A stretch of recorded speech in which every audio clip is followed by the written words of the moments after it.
એટલે આ સંતરામ રોડ ઉપર સરદારના સ્ટેચ્યુ પાસે આ દુકાનો હતી, સરદાર શોપિંગ સેન્ટર. આ શોપિંગ સેન્ટરની નીચેથી નડિયાદનો મુખ્ય કાંસ, એટલે લગભગ 14 ફૂટ જેટલો પહોળો અને 8 ફૂટ જેટલો ઊંડો, એની 1961 પહેલાંનો, એટલે ભૂતકાળનો આ કાંસ છે. અને આ મેઇન કાંસ આખા સિટીનું પાણી બહાર લઈ જતો કાંસ છે. અહીંથી કમળા થઈ અને સીડી નદીમાં આ કાંસ જાય છે. તો આ કાંસ આખો ચોકઅપ થઈ ગયો હતો. આપણે પહેલાં પ્રયત્ન કર્યો કે દુકાનોની અંદર જે પહેલાં પાટિયા અથવા હોલ જે રાખેલા એમાંથી કામ કરવાનો. મહાનગરપાલિકા, નગરપાલિકા, એ વખત નગરપાલિકા હતી, તો ખોદી ના શકાયું અને ક્લીન ના થયું. ત્યાર પછી થોડી ટેકનિકલ ટીમોએ તપાસ કરી અને ખબર પડી કે આ કાંસ તો ચોકઅપ છે આખો. એટલે જે નડિયાદ સિટીનું પાણી જે ઝડપથી બહાર નીકળવું જોઈએ એ નીકળતું નથી ને અહીં અટકે છે. કારણ કે હમણાં અત્યારે પણ આ લોકોએ જોયું એમાં 1 થી 1.5 ફૂટ કાંસ ખુલ્લો છે, બાકી બધું ભરાયેલું છે. એટલે આ ખાસ આને સાફ કરવો જરૂરી હતો. અને આપણી રજૂઆત એ જ હતી, નડિયાદની પ્રજાની રજૂઆત એ હતી કે આ કાંસ જો ચોકઅપ હોય તો એને ખુલ્લો કરવો જ જોઈએ. કારણ કે સિટીનું આખું પાણી જતું હોય અને એમાં જે મુખ્ય વિસ્તારો, જે સંતરામ રોડ છે, જે વિઠ્ઠલ કન્યા વિદ્યાલય રોડ છે, જે કિડની હોસ્પિટલવાળો, રાહુલ હોસ્પિટલવાળો રોડ છે, આ બાજુ આઈસ ફેક્ટરીવાળો રોડ છે, તો આ બધા રોડ ઉપર હોસ્પિટલો આવી. એમાં સંતરામ નેત્ર ચિકિત્સાલય છે, જે આંખના ઓપરેશનો અને આંખના રોગો માટે પ્રખ્યાત છે.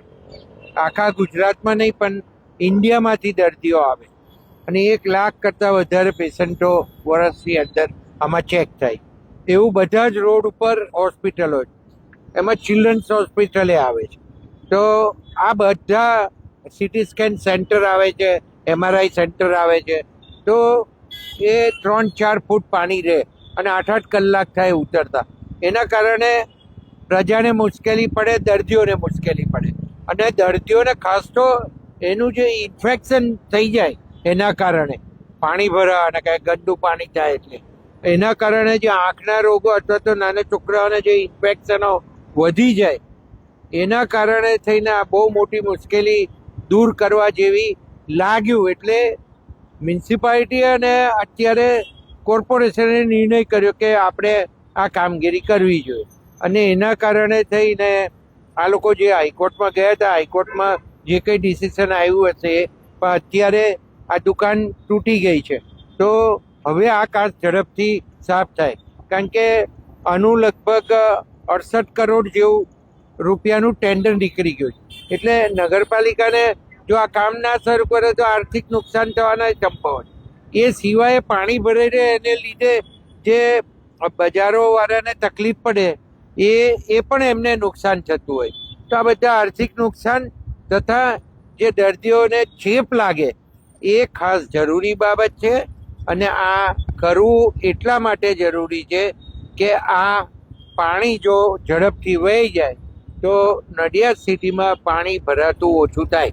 અને બીજું, ટેકનિકલ ટીમે જે કાંસની આખી કરવાની જે ડિઝાઇન કરી છે, આ ખુલશે એટલે આગળ એમને ખબર પડશે કે કઈ જગ્યાએ ચોકઅપ છે. એટલે એ લોકો સાફ કરતાં આખો કાંસ ક્લિયર કરવાનો અને જે જગ્યાએ નવો બનાવવાનો છે એ જગ્યાએ ઉપર એ નવો બનાવવાના છે. તો આ કામગીરી મેં કહ્યું એમ એ 8 કરોડ રૂપિયાના ખર્ચે આ કામગીરી છે. અને કોર્પોરેશન અને ઝડપથી વહેલામાં વહેલી તકે આ કરે કામગીરી, તો આવતા ચોમાસાની અંદર આનું રિઝલ્ટ મળે તો આપણને ખબર પડે અને એ પ્રમાણે નવા આયોજનો થઈ શકે.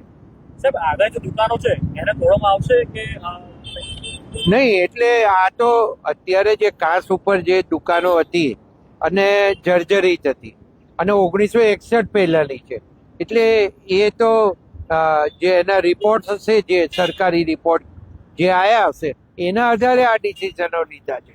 એટલે બીજું કંઈ નવું કોઈ આયોજન કે એવું કંઈ છે નહીં, પણ કાંસ જે જગ્યાએ ચોકઅપ હશે અને એની પર દુકાનો હશે તો એમાં ચોક્કસ એ લોકો વિચાર કરશે ભવિષ્યમાં.